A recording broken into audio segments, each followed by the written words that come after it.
There you go. Hey, Hey, how's it going? what's up, man? I'm doing good. How are you guys doing? We're doing well.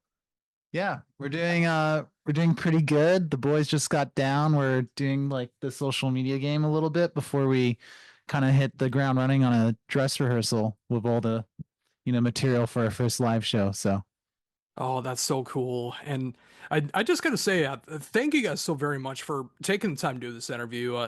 Especially Sky, thank you for reaching out to me and everything. Of course, I've had the promo for a bit of time before I was able to do the full review yesterday and doing all that stuff. But it's awesome that you would even think of me to do an interview while all of this stuff is going on for you guys right now. no, dude, totally. We read your review and you did an interview with The Mantle and us when I was part of that band a few months back, and I really liked how you really listened and got the music for what it was. So there's a lot of people out there that review music, and it's like I feel like they're in the dilemma that musicians are these days, where it's like you're forced to pump content out, so it gets hard sometimes to get lost in that sauce where you're like not paying attention to every single thing. Because like, how could you? Like, to me, our own album, I listen to that shit once a week. I can't listen to it like multiple times a day, but I've been cooking with it for years. But that's just kind of where my head's at. But like, yeah, you kind of got it and nailed it with your review. So I was like, yeah, let's definitely talk to this guy. Well, thank you so much for that. And yeah, I mean, it really is hard with that. I mean, especially with what I've been doing lately, where I'm covering like 30 albums a week, and I still feel like I'm playing catch up on stuff. As of right now, I've covered 210 albums as of yesterday for 2025. Wow. And For this year. yeah, for this year alone, like you go to the website and everything, I got like all the reviews, I got YouTube versions, I got all of that. But Oh, it's just like I do it because I care so much about the music that I want to promote. Like I don't want to put out a bad album review. I'm not going to cover something if I don't like it. I'd rather be like a positive force out there and like try to show off that there's good music out there. And that's especially what I want to do with you guys because like I put in my review, it's just like I really love the way that you guys are like expanding the sounds, but it feels authentic at the same time. Like you're able to do like these absolutely crazy things, but you're also able to scale back and do some more melodic things at the same time, and none of it feels forced. It feels like the music that you want to make, and that's the kind of music that I want to hear. that's very flattering. I feel like we fall into this trap very often with Frog especially, where it comes across the music itself as like riff salad or disjointed, but it's definitely like an artistic choice we're consciously making with the music. Like our influences like range a lot, and yeah, there's you can hear a lot of different bands. A lot of people like are for fans of is like what people say we like sound like, but it's not. Only one of those bands on our like fans of this or listeners will also like this band are one of my influences, and that's Children of Bodom. Those other bands are not. I mean, Sue from Galnerius, love him, huge influence for like the shred lead playing, but as far as like songwriting goes, like, yeah, not any influence for me. It's just what people say we sound like. So it's just one of those catchier things. So it's interesting to see people, pull from that and be like, I can hear the influence from X, Y, and Z. And I'm like, that didn't influence like a fucking thing that I wrote, and that's cool. It's just like I don't really know, it's as you said, we're kind of just making music we like, and I'm happy with it being this disjointed amalgamation of different like dope bands. Uh, but it's not like I'm drawing from them actively, if that makes sense. Like the disjointedness is kind of like a unique thing that we're blending, I guess. To do an absolutely horrible pun, you're like a frog, you're jumping from different genres in each song. Yeah, no, I mean, dude, at the end of like Eclipse 2, we have like that our drummer who's not on this call right now. He plays all these world instruments. That's like the Frog HQ where we like rehearse. These boys will tell you it's a madhouse of the exotic instrument petting zoo is what he calls Oh it. yeah. Hundreds of things, different countries. The man takes lessons for decades, and he can play them all pretty pretty well. So they're all on the album. Like all the like Persian and all the stuff that's Japanese. I mean, I might be even saying wrong things, so I'm not going to dive too deep into where they're from. But he studies a lot of cultures, and we incorporated that entire metal. And there's like that huge fusion section that's like a whole Alan Holdsworth inspired solo. And then there's just like a huge Pierre Nilsson inspired solo section. And I was like, you know what? Let's just fucking end of like symphonic blackened death metal and just fucking blast beat and have a guy orchestrate and make it sound like beautiful. And that was just what we did for the song because it kind of felt that's what the song deserved, I guess, to finish as. You can hear all of that from the first few minutes of the album too. Yeah. The world is convinced that the black, all the different influences. So yeah.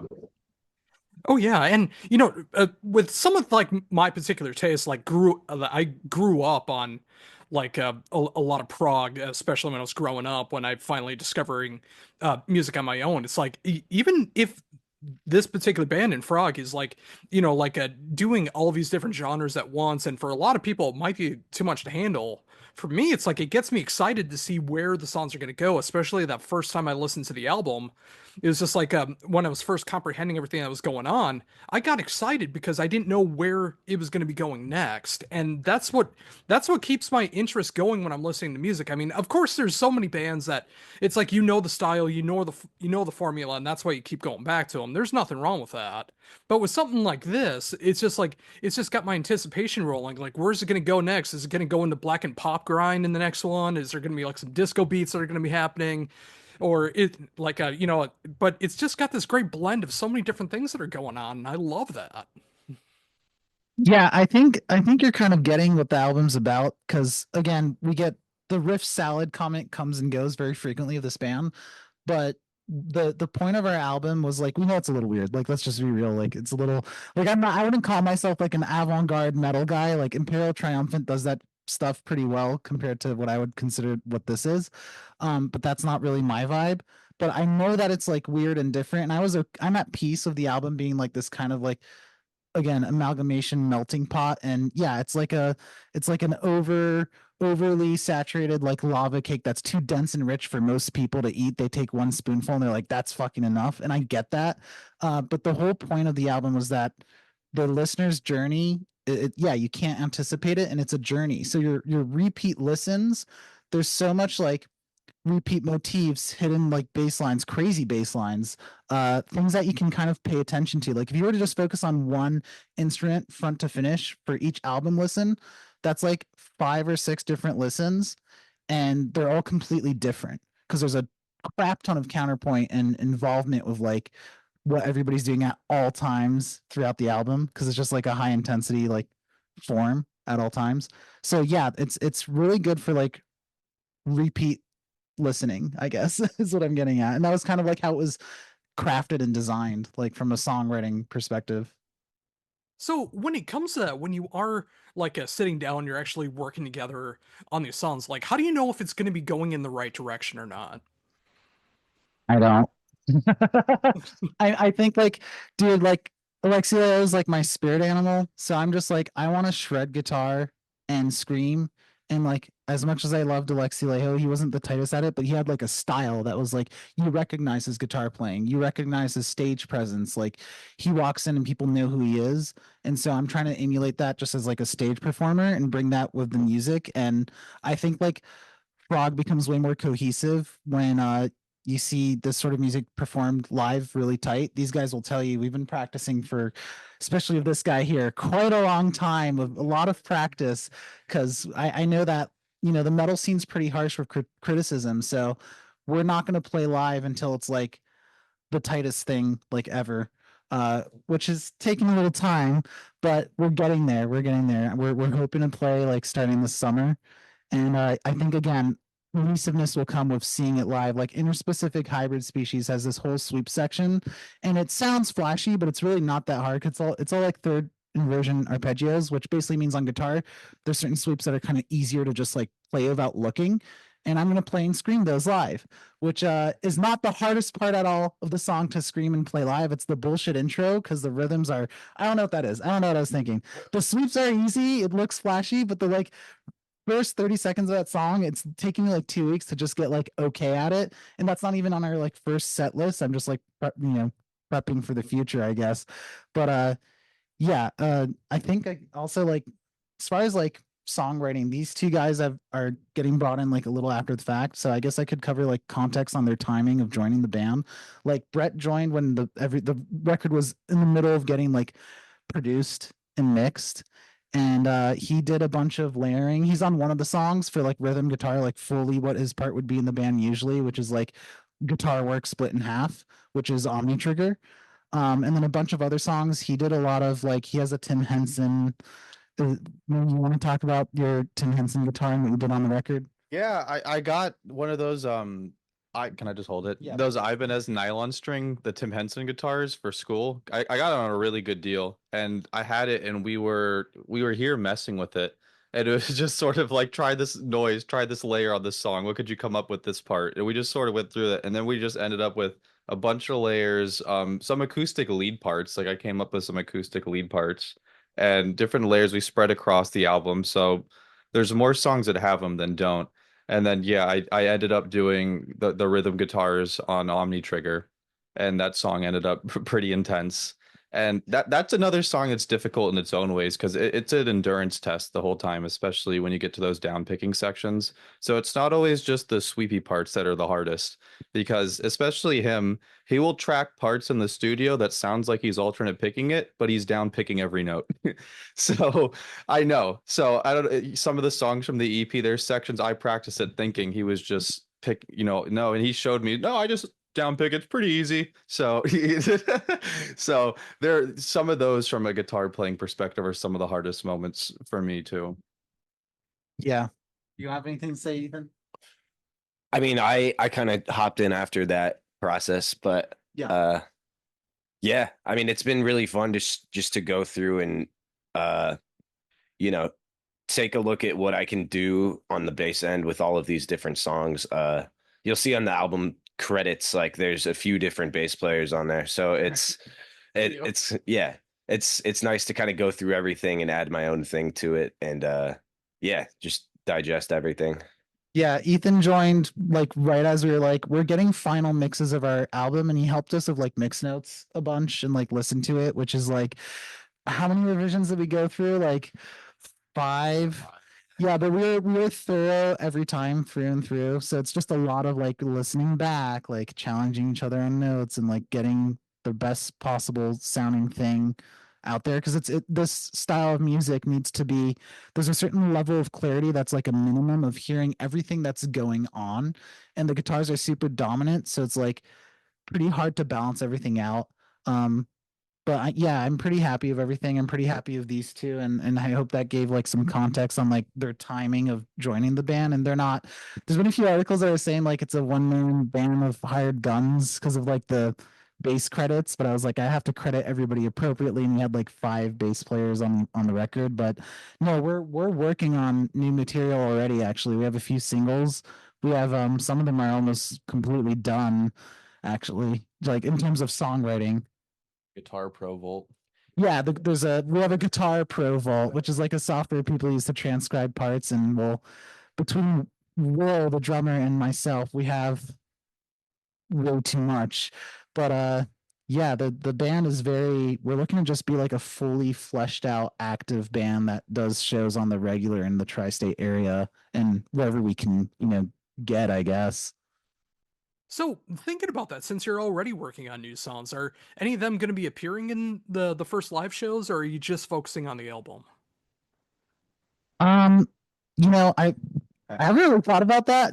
This isn't like a dictatorship band, actually. It's pretty communism, like down to like the financials and the kind of how things operate. So Can I don't say know. something on that? Yeah, what do you think? It's there's a chance. It's partially logistics too because there's a certain time frame you have for certain. So we have a set list that works pretty perfectly. But we always talk about evolving it or adding songs or start practicing learning this one, so you never know, it could be pretty soon. Yeah, I mean, I feel like if we feel good about playing it and like the lift isn't so crazy, because like there's still like 1 or 2 songs on the EP we haven't really rehearsed or touched as a band. But they're kind of dope. Like Ranitophobia is like an EP song that for some reason in the room with Will, we do this thing where at the end of the song, the click goes off because we played a click in our ears. And we just kind of like improv jam over it. And it's actually pretty sick because it's like the guitar tone for that ending section is like lighter and crunchier. It's kind of chawny. If you know that band Chan. So it's like an interesting in the room dynamic shift from like the tech death stuff, I guess.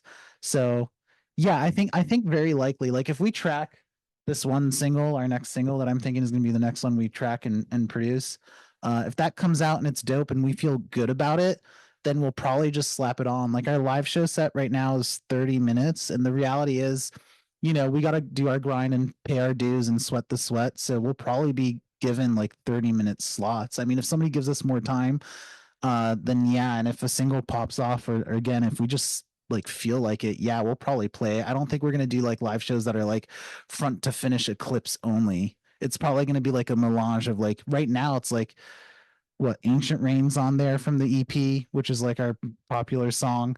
DNA, Nuclear Storm, Wake Up, Dandelion. Yeah, and that's kind of like our set list. So it has some yeah. Yeah. So we have a lot of we'll probably have some new material on it. Yeah. So I imagine that you guys are like working through the set from like a beginning to end.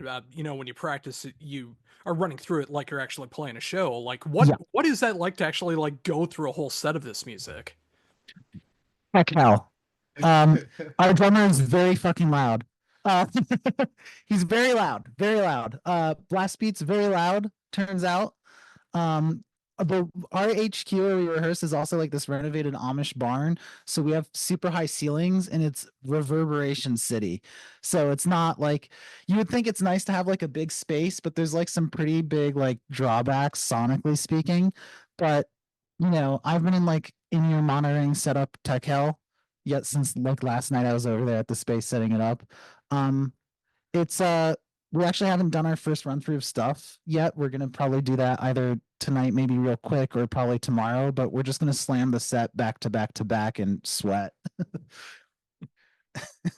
Well, with a setup like that too, with all that reverberation, like if you ever decide to change sounds and start going in a funeral doom direction, that reverb is just going to sound incredible. Hold one note. Oh, it's dope. I mean, we for like room mics and stuff, I'm thinking I'm gonna probably like run like some because it's like there's another story up there and it's all open, like the downstairs can like shoot up.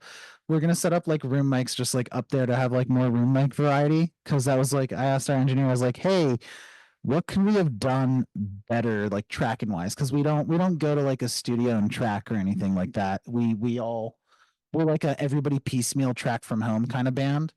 I want to go somewhere to get the vocals a little better produced, and I've been like working on getting my chops up.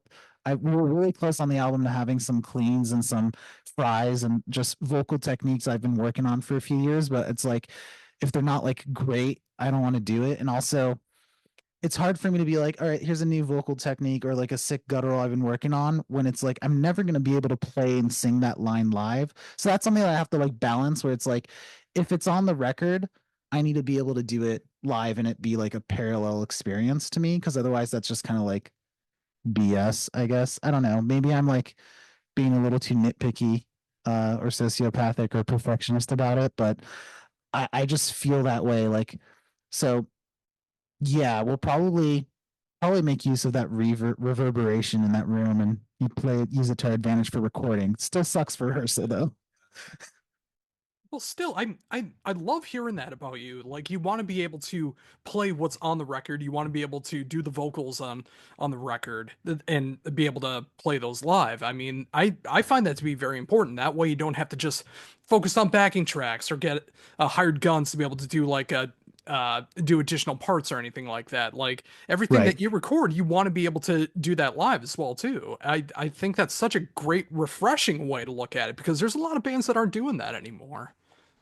Yeah, I mean, so a lot of the choirs, like we play the click because we want to use backing tracks. And the philosophy behind that isn't like we're not gonna be one of those bands where it's like a synth with my guitar lead or like my guitar leads harmony. It's like if we're doing guitar lead harmonies, he'll play the guitar lead harmony, and if we need like rhythm guitars in a track, then like whatever. But what people are seeing and hearing should be what we're doing. But the obvious caveat to that is we have a lot of choirs. Like, because I'm a huge like cob head, right? I love synths and choir layers, and it just turns out that my partner Emma, she's our choir in this band. For we have some fake choirs that are like sound design choices. Like on Dandelion, those hits are like fake BS MIDI choirs, but they sound like evil and dope. It's almost like Castlevania-esque. Same at the beginning of Volp, but then Emma comes in right when the band comes in with Volp, and for all these other sections, like on Eclipse 2, there's a lot of choir. It's just like 18 notes of her voice.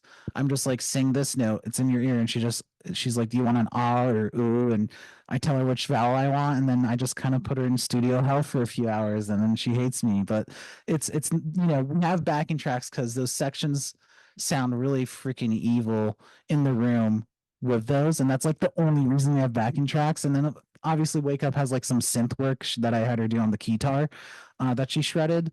So she's not going to be at every one of our shows, right? That's just the reality. So that, and I can't play guitar and guitar at the same time, harmonize with myself. So there's going to be It's not too late. some elements of backing tracks. Oh yeah, and I mean in that aspect, absolutely have those parts. But I mean, like like if I love the fact that you're not like faking what's going on. Like you're not just like playing to a backing track of your own guitars, your own vocals, or anything like that. I mean, you're actually going out and making sure that you're going to be able to play it to the best of your abilities, and I love hearing that. Yeah, the core stuff, like there's a few screams where I'm like, I'll scream high live and we'll put the low in the track. And like that's as cheatery as it gets, I guess, because it's like I know there's a lot of production that goes into like modern metal, and some of it is disingenuous in my opinion. So we're not we're there's like a balance, right? If we went full raw, no click in our ears, this music without click, Will and I can get through it, but it's not as tight or fun, and there's a lot of tempo jumps. So nailing those, it's not like dotted quarter equals quarter. They're not like regular jumps per se. Like there's ways to do tempo shifts in music where there's like a music theory approach that is mathematically it makes sense, and you can go to a triplet feel, for example, and like what that is. You can feel it based on the music you had. For whatever reason in my brain, I go, no, we need to either go faster or slower than what that would be. So it's an arbitrary jump, I guess. So the backing track and the click in our ears is really for like stuff like that and just keeping us on in time, but it's not as much for the in time thing as much as it is for just like again nailing those jumps. I mean, there's songs like Dandelion, DNA, where all of those individual sections sometimes are at like BPMs of like 10 different speeds. So yeah, playing that without a click can be really hard sometimes because it's hard to feel like a 15 BPM shift. You know what I mean? There's only so much you could practice that.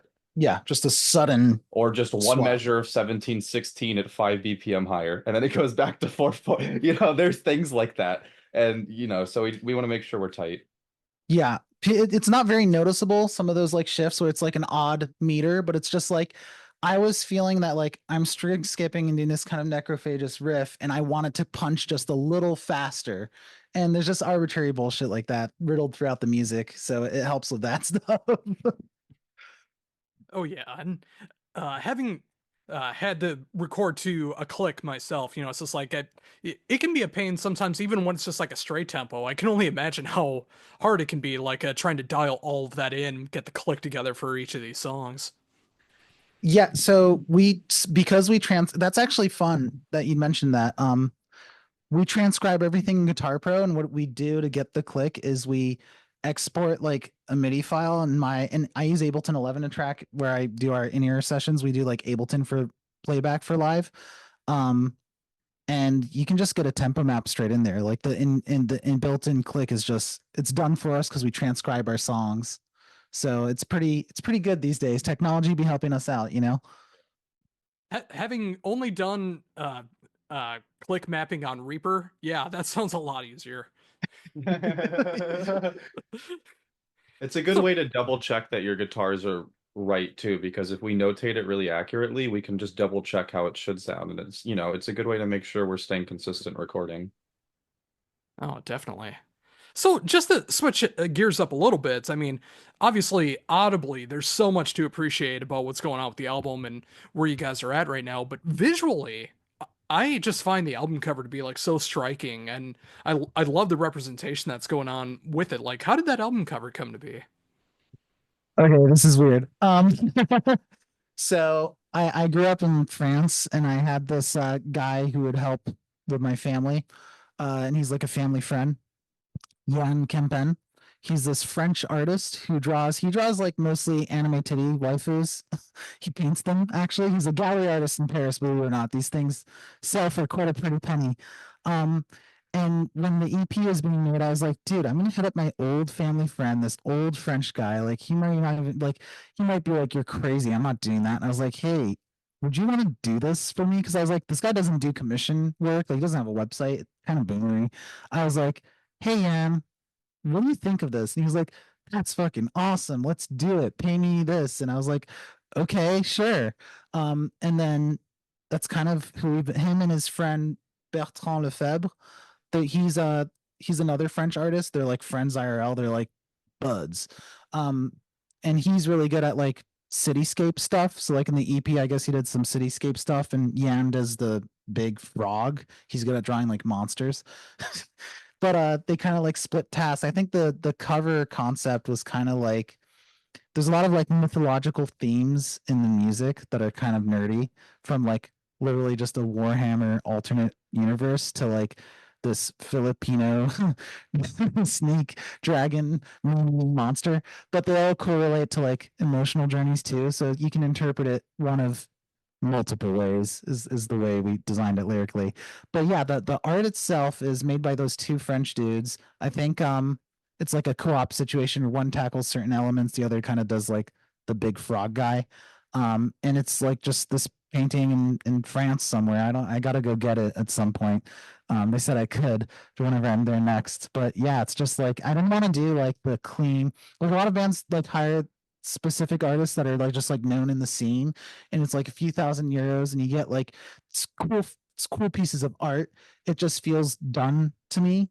So I want to get people that don't like these guys don't do metal art at all. They do like art in on different mediums, and one of the guys does like a bunch of sculpting. It's like they're not guys that do commission work or that do heavy metal art, I guess. And I was just like, you guys are artists though, and you see the world through a visual lens. I'm just gonna trust the creator on this. Here's my like concept. How do you see this? And I like they made the frog like super gluttonous on the art, and that wasn't my direction at all. And I was just like, like I was kind of picturing something more twisted and wicked and like skinny witch fingers like on the first one, and they were just like, no, this guy's eating the moon, he's hungry. And I was like, that's kind of it's kind of dope. So I like kind of the way been working with people, like from the people that mix Frog to the people that do the artwork. I'm just like, I'm good at guitar. I'd say I'm okay at like screaming, but you're good at this, and I trust you. Kind of run with it, and just trust who you're working with, and find people you can trust, I guess. So yeah, that's how that artwork came to be. We were just like, we want a frog eating a moon, and we want there to be an eclipse, and yeah. Well, I also love that so much too because you decided to like go visually with someone that had like no experience doing album covers like that, and they were able to get like this different kind of perspective behind it rather than like getting like a well-known metal album designer. Like you went in a different direction with it, and I think that's why I find it so striking as well. Like, and I mean, like I already did find it striking, but once you started describing all that, so much more of it clicked in my mind, and just like being able to have like a different perspective on all of that. I just find that so cool. Yeah, I mean, I'm pretty harpy. I'm pretty happy with our aesthetic. I would say, like from the art to just like the logo. Like the logos of Frog was made by Emma and I's best friend, Brittany Tapsel. She's like literally our best friend in real life, and she went to school for graphics design and works in the city. And we were just like, you want to do my like band logo? I'll bring you to like Omakase, and it was just she nailed it. So I like kind of getting people involved that don't really do metal to do things for us in metal. In fact, we might even like produce one song more of a one-off producer just to like see what it's like. But I'm a firm believer in like mixing like different proficiencies can lead to something like truly cool and dope. So Oh yeah, and it's funny you mention that because one of my favorite albums of last year was from a band called Swallow the Sun, who is known for like doing like funeral doom, gothic, metal stuff like that. But their producer worked with A Day to Remember and Blink 182 for their newest album, and they were able to get like this new production value that they never had before. So it almost kind of has like a pop punk metalcore kind of sound behind it, but they're still making this music that they did before. So, just right. like I love that idea that you're already thinking about that, like working with people that don't necessarily always work in what you're looking for, just to be able to get a different perspective like that musically. Yeah, I mean, I would say there's probably like risk involved, and I guess again it goes back to like being a good judge of character, and the thing I found with like most professionals is working with somebody who's flexible is worth its weight in gold. Like everybody has some amount of ego in this sort of, work for hire sphere of things. Uh but having somebody who's flexible, again, they might not be the perfect fit, but if they're willing to work with you, things can get done and you can be happy about it. Oh, totally. But also, along with that, just like thinking of everything that's going on right now, like it's just so cool again to see where you guys are at right now. I mean, the album coming out yesterday as of recording this, just like already building up the live shows, already thinking about new songs in whatever way that they get released down the line. Getting familiar again with the EP and the album and everything else that's going along with that. It's so cool to see where you guys are at right now, and especially in this stage, I'm so excited to see where the band's going to be going from here because it's just like when you already set things off with Eclipse, it's like a lot of people finding you for the first time with this, and just like the amount of boundary pushing that's going on with there, it's just like it really does feel like the sky's the limit for what you guys can do now because you already put that precedent out there that you're gonna make the music that you want to make. Yeah, I mean, I guess a fear of mine of releasing this album is like one of the songs is like this 10-year venture of like starting it 10 years ago, working on it for a few years, dropping it, working on it for a little bit, dropping it, then reviving it and like finishing it. That's the self-title Eclipse 1 and 2. It was one huge song we split in two because it made sense with the shift. But I think the fear that I have was that with that sort of ambition is like, will people actually like this crap? That's kind of, you got to ask yourself that at the end of the day. And like when we dropped this album, I was like, this is either like genius awesome or like crap. And I had no idea, honestly, until like it dropped. I mean, I have an idea now because we've sold like over a third of our CDs. I mean, we only got like 100 CDs. It's not crazy, but it's only day two. And for the EP, I got 100 CDs and I still have like 100 CDs. So I'm like, I guess maybe more people are buying CDs these days. But it's been cool to have like, as I said, there's definitely like criticisms of that sort of boundary pushing. Like it's not for everyone. We get that, but it's not like we were like unthoughtful about how what we were doing. This is a very conscious decision to write the songs and arrange them the way that they are and to have those drastic changes where we end the melodicism and we go, screw you. This is now, something completely different. That's very, very like I'm in other bands. We're all Berkeley kids. We know how songwriting is supposed to be by the book, and we know how it's not supposed to be, but we don't know how it's not supposed to be. And that's kind of what we're doing here. But it's a conscious effort again. And like the songs we're working on now, the singles, I think some of them are going to be like way more accessible than the album. My fear is like people coming expecting like I want boundaries being pushed and like the limits being super blended and which is what the album is. Some of their singles are not going to be that at all. Like one of them I'm thinking of doing like an EDM tech death sort of thing where we collab with like an EDM vocalist and like literally like a DJ and be like, hey, you do pop dubstep. You want to do like something sick with our band. So some of them might be like it's still probably different. But yeah, there's like a layer of accessibility in the new stuff that I think is needed for the band.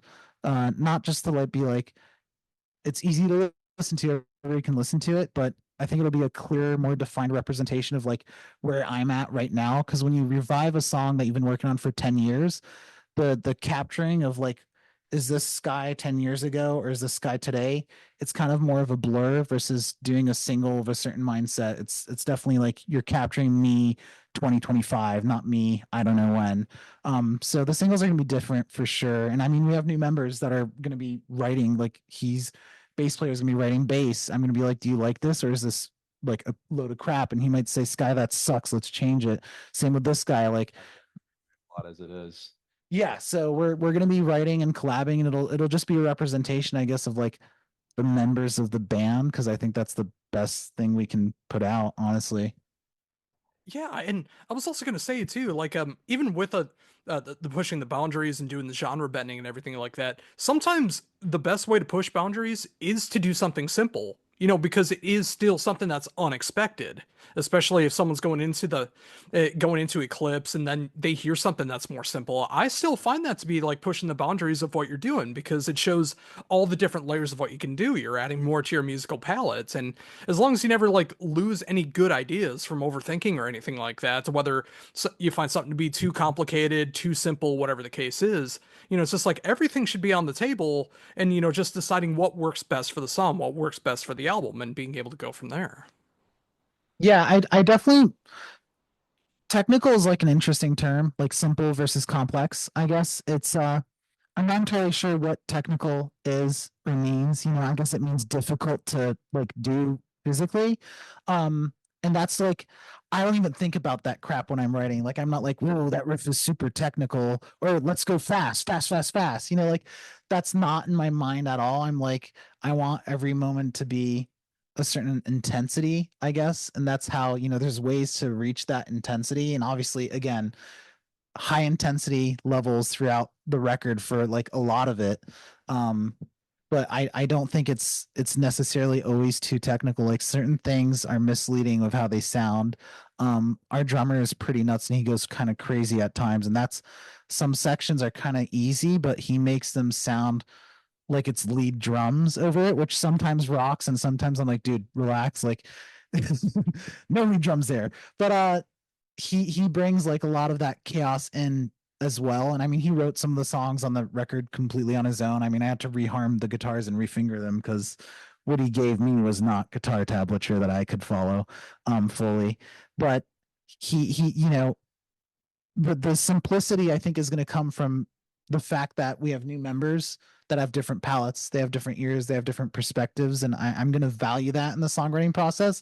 Right now, it's kind of been like me tabbing some stuff out. They might not even know how much is up for grabs or to mold, but it's like all of it. By the way, uh, but yeah, the simplicity will probably come just because my mind, this for whatever reason, after putting Eclipse out, I'm like, let's do like a Gojira inspired song because I like that band, you know, and it's just in that vein of like Frog do what it wants, you know, more so than let's do complicated and then simple because they'll never expect that. It's just kind of more again, Frog do what Frog do. Does it sound cool? That's basically it. Like someone has a vision. Okay. Did they meet the vision? Sure. Does it sound cool? Okay, let's roll. You know, like it's not that difficult. Yeah, it's not that, considering how deep and sophisticated some of the, you know, compositional aspects are, this part of that decision making is not as deep as it probably should be at all. It's like, do you listen to this? Yeah, man, sounds cool. Awesome. There you go.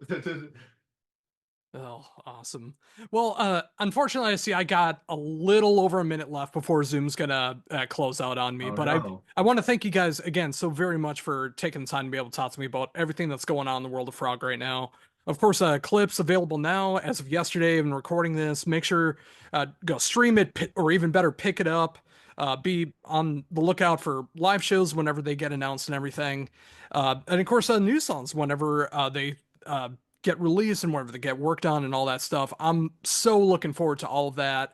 I can't wait to see where you guys go from here because I love what you guys are doing here. I mean, it just seems like the musical chemistry, just from hearing you three talk together, I just love seeing the chemistry that's going on with you guys, and I can't wait to see where you go from here. Thank you Yeah, so much. thank you so much for having us. Thank you for listening, like listening and like just following and liking us on social media. We're small, you know, so anything freaking helps a ton. And yeah, hopefully one day we'll play a show that you can come to and we can, you know, slam some beers or something. Talk again or Oh, that'd be something. incredible. I mean, if you ever come within driving distance of Minnesota, I'm gonna be there. Hell yeah, dude. We'll Oh, let you know. awesome. You'll be our first loud DMs, man. Oh,